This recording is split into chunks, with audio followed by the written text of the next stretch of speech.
السلام عليكم، مرحبا بكم في فيديو اليوم. ان شاء الله تكونوا بخير وانتم تشاهدوا في هذا الفيديو.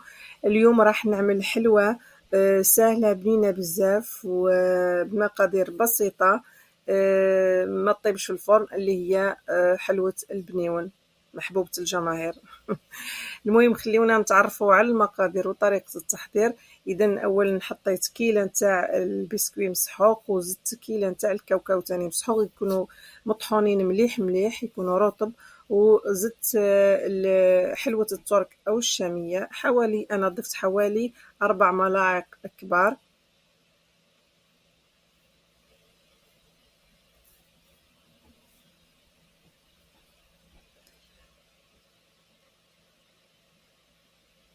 إذن هذه الحلوة مناسبة جدا، خاصة للناس اللي ما عندهمش الفرن، ولا الناس اللي يحبوا يخدموا الحلويات السريعة اللي ما تاخذش بزاف الوقت. إذن راح نزيد نضيف 2 ملاعق كبار تاع المارغرين تكون رطبة،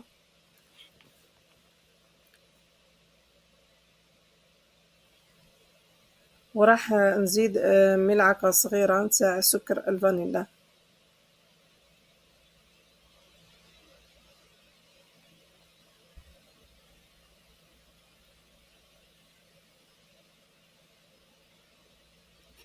و2 ملاعق كبار نتاع الكاكاو، ما يكونوش معمرين بزاف.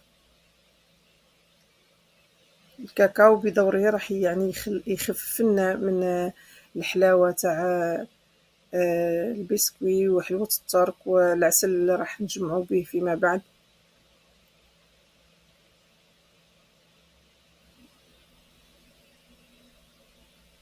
اذا راح ندخلو المكونات مليح مليح مع الزبدة حتى يتجانسوا، ونزيد نبدا نضيف العسل. تقدروا تضيفوا من ملعقتين حتى ل5 ملاعق، المهم عندكم ميزانكم. اذا شفتوا الخليط مازال يحتاج، تقدروا تزيدوا تضيفوا له الكميه اللي تحبوا. تقدروا تجمعوا بالشوكولا دايبه تاني، لكم الاختيار.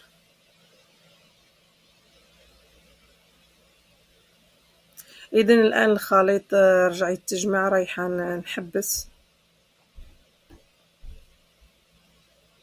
ومن جهه جبت 2 قوالب تاع السيليكون اللي رايحه نطليهم بالشوكولا، رايحه نطليهم مرتين.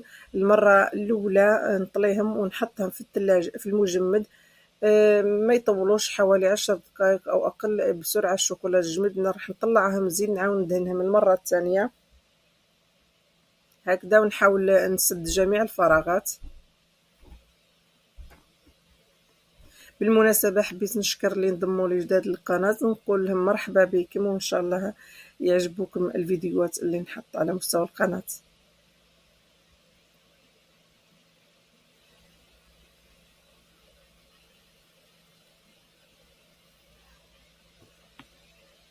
ممكن نتوما تختاروا أي شكل يكون عندكم، أي شكل قالب عندكم تقدروا تستعملوه.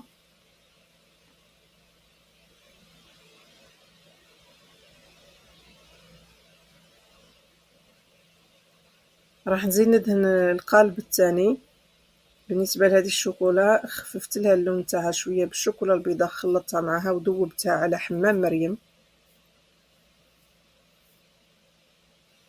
من الأفضل تذوبوا الشوكولا على حمام مريم، لأنه في الميكرووند تنشف شوية.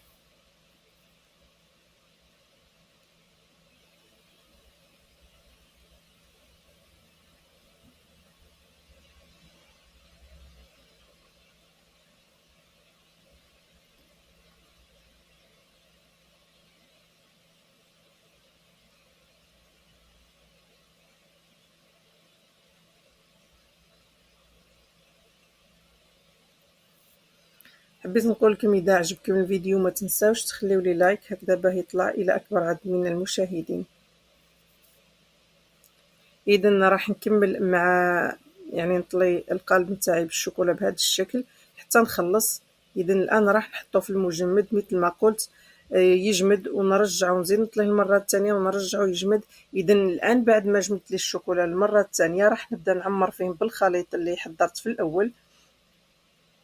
وراح نحط في الوسط هاد الأصابع، راح نقطع قطع صغيرة بحجم الشكل اللي عندي البيضاوي وبنفس الطول قصدي.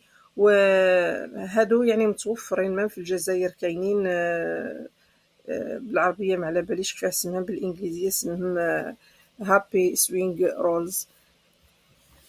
بالنسبة لي أنا استعملت نوعين. بالنسبة لهاد الشكل البيضاوي حطيت له هادو اللي بذوق الفانيلا وفيهم الداخل محشيين بكريمة بذوق الفانيلا. وبالنسبة لهذا الشكل الدائري حطيت له نفس الخليط وزدت ضفت له في الوسط هادو الأصابع بذوق الشوكولا ومعمرين في الوسط بالشوكولا.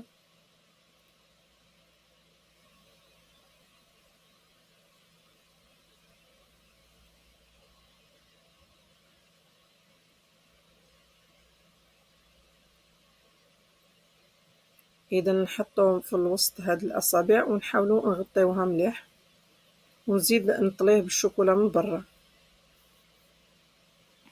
تقدروا تزيدوا تطليوها بالشوكولا من برا، تقدروا ما تطليوهاش. انا بالنسبه للقالب الثاني هذا الاحمر ما طليتهاش بالشوكولا. هو يعني الصراحه من الافضل عن تجربه انه تخليو القاعده هكذا خير، ما تزيدوش تطليوها بالشوكولا لانه بعد راح نقول لكم علاه.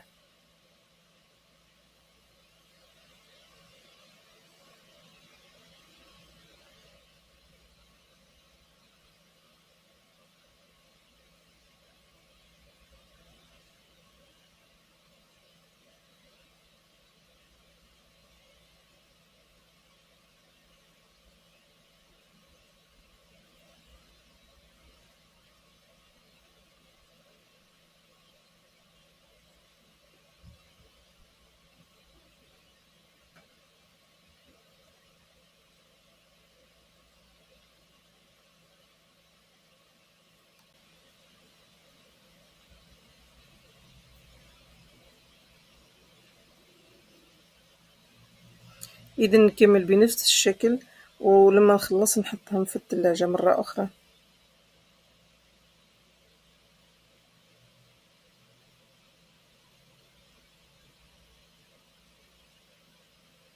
اذا الان بعد ما جمدت الحلوى نتاعنا طلعها من الثلاجة. الصراحة نصيحة علاه قلت لكم ما تطليوهاش من الأسفل الأحسن، لأنه بعد ما نطليوها كأنه ترجع القاعدة نتاعها غير مستوية وتكون الحلوى نتاعنا مايلة كي ننزلوها. تاني حاجة نصيحة قبل ما تنحيوه من القوالب الدوائر هادو لازم حاولوا بالسكين يعني تقطعوا الجوانب نتاع الزايدة تاع الشوكولا، لأنه بعد ما تنزعوها وتحاولوا تقطعوها رايحة الشوكولا تذوب بسرعة وكأنه يعني يفسد لها الشكل نتاعها من برا لما تمسوا فيها باليد نتاعكم. فمن الأفضل يعني تنزعوها من قبل. إذن هذا بالنسبة للشكل الثاني البيضاوي تاني وجد. راح نحيه من المول ونزينه بالكونفيتور او المربى. تقدروا تزينوه باي حاجه عندكم متوفره، تقدروا حتى تحطوا الشوكولا البيضاء في الوسط. المهم التزيين يبقى اختياري.